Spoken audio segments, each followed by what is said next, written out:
Good day everyone, hope you guys are having a blessed and amazing day. And for today's video, gagawa tayo ng crispy pata.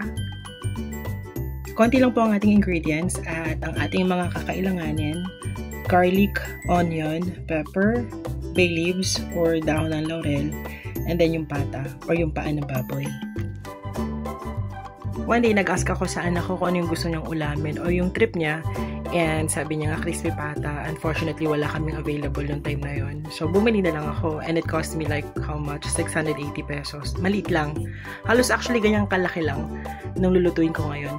Tapos, nag-decide na rin ako na sige, bibili na lang ako since yung friend ko nag-aalok ng ganito. Taga-Cavite rin siya. And ayan. So, magluluto tayo ngayon. First time ko magluto nito, so nag-decide pa ako nung time na yan, ano bang gagamitin ko, kawali or pressure cooker. Now, since kasya naman pala siya sa pressure cooker, ipa-pressure cooker ko na lang para mas madaling maluto at mas malambot. So basically, lalagay lang naman natin lahat ng ingredients sa pressure cooker kasama nung crispy pata or nung pata. Ba't pa ako crispy pata ng crispy pata? And then papakuluan siya ng 30 to 45 minutes. But in my case, 30 minutes lang.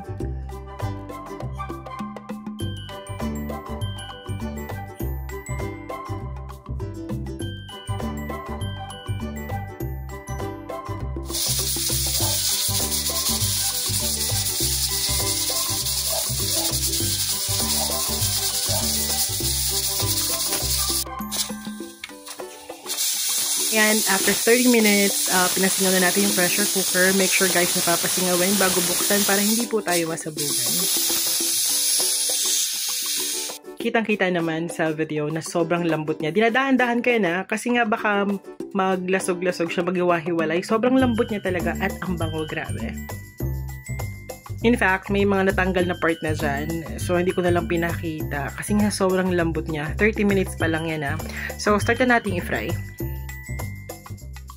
Habang pinapakulo ko pala dyan yung mantika in medium heat, pinapatulo ko na dyan yung crispy pata. So, make sure na dry siya para hindi naman tumilamsik or talsik-talsik. Or konti lang para hindi tayo mapasok. Makikita nyo sa video na konti lang yung tilamsik dyan. And of course, make sure din safe kayo. Kailangan may cover pa rin. At yung cover wag nyo masyadong isara para sumingaw, para hindi tumilamsik yung sakit ng kawali.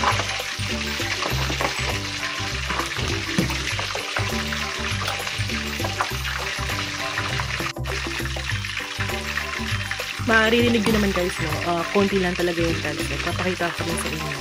Ayan. Unlike yung iba pag nag-fry, talagang talsik-talsik talaga yung mantika. Pasu-pasu ka. In my case, may kita mo naman hindi. So, ang galing. Talagang kailangan mo ng patulugan. Wow, ang galing.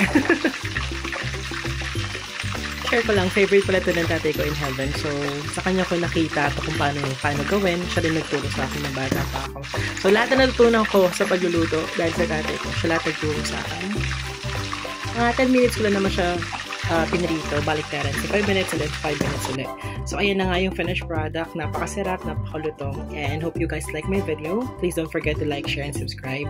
And also hit the notification bell para lagi kayong updated sa mga latest videos ko. Thank you again and have a great day. Bye!